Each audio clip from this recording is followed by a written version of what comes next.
आप मुख्यमंत्री और प्रधानमंत्री बनाने के लिए वोट मत करो मेरे भाइयों, नौजवानों। कांग्रेस का प्रधानमंत्री बनाया, बीजेपी का प्रधानमंत्री बनाया, मुख्यमंत्री बनाया, किसी ने आपका काम नहीं किया। अगर आपको काम कराना है मजलिस इत्तेहादुल मुस्लिमीन की क़यादत में यहाँ के नुमाइंदा को काम दीजिए, काम आप उसको जिताइए। मुख्यमंत्री कोई भी बनेगा तो काम होगा। आप देख लीजिए, भारत का प्रधानमंत्री बीजेपी सरकार, बीजेपी का प्रधानमंत्री नरेंद्र मोदी है।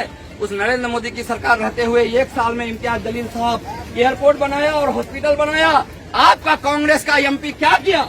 1 साल में एक कोई काम बता दीजिए, कोई नौजवान हाथ खड़ा करके कि हमारे एमपी साहब ने ये काम किया तो मैं दाद दूंगा। तो हम ऐसी क़यादत को क्यों पसंद करेंगे?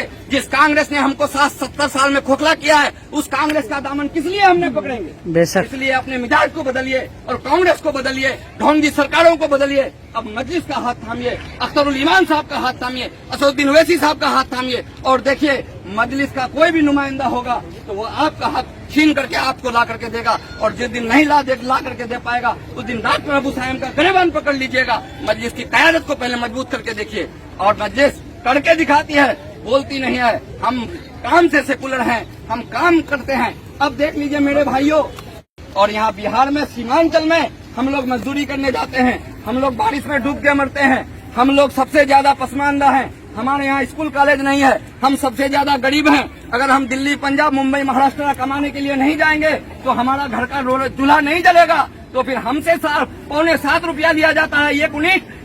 ये नीतीश कुमार की दोगला सरकार हमसे 7.25 रुपया एक यूनिट का लेता है और तेलंगाना में 1.5 रुपया लेता है, 1.5 रुपया से भी कम, 1 रुपया 45 पैसा। ये हमारे ऊपर जुल्म हो रहा है भाइयों। अगर इस जुल्म से बचना है तो आपको मजलिस की क़यादत को मजबूत करना पड़ेगा, असदुद्दीन ओवैसी साहब के हाथ को मजबूत करना पड़ेगा, अख्तरुल ईमान साहब के हाथ को मजबूत करना पड़ेगा। इसलिए आप लोग मजलिस इत्तेहादुल मुस्लिमीन का साथ देंगे ना मेरे भाइयों? इंशाअल्लाह इंशाअल्लाह। शुक्रिया मेरे भाइयों, अभी भी वक्त है समझने का।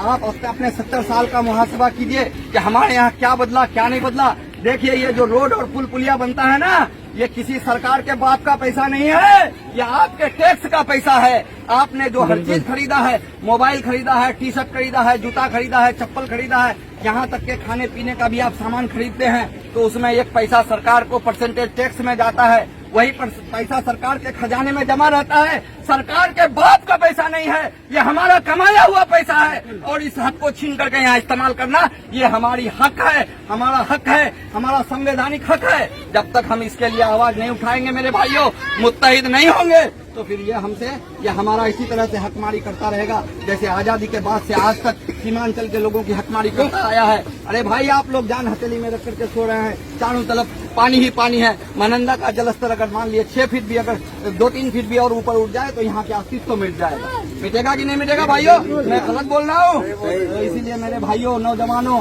हमारे चचाओं, बुजुर्गों, आप अब बदलाव की तरफ आइए। जब तक आप खुद को नहीं बदलेंगे आज हम लोग मतलब तकरीबन 10 साल से हम लोग ये महानंदा के जूझ रहे हैं। अभी तक कोई MP MLA मतलब कि अभी इसमें ध्यान नहीं दिया है। सिर्फ आते हैं और बांस का बम्बू डाल करके बस चला जाते हैं। वो सिर्फ बम्बू ये 15-20 हजार में काम करके चला जाते हैं। सिर्फ आपकी बार मतलब कि सिर्फ IM को सब भाई सपोर्ट करना बस। मजलिस इत्तेहादुल मुस्लिमीन AIM तो आप उनकी क़यादत अख्तरुल ईमान साहब, अकबरुद्दीन ओवैसी साहब, असदुद्दीन ओवैसी साहब की क़यादत को यहाँ पर मजबूत कीजिए। और हम लोग ऐसी सरकारों के गले में नकेल डाल करके आपका काम करेंगे इंशाअल्लाहुल अज़ीज़। मजलिस कभी दबी नहीं है, कभी झुकी नहीं है। क्यों? कि मजलिस मजलूमों की आवाज है, बेसहारों की आवाज है, बदहाली की आवाज है। आप अगर मजलिस का हाथ मजबूत करेंगे तो इंशाअल्लाह आपकी मुफलिसी, आपकी बदहाली, आपकी लाचारी, आपकी बेचारी सब दूर होगी। करेंगे भाई इंशाअल्लाह।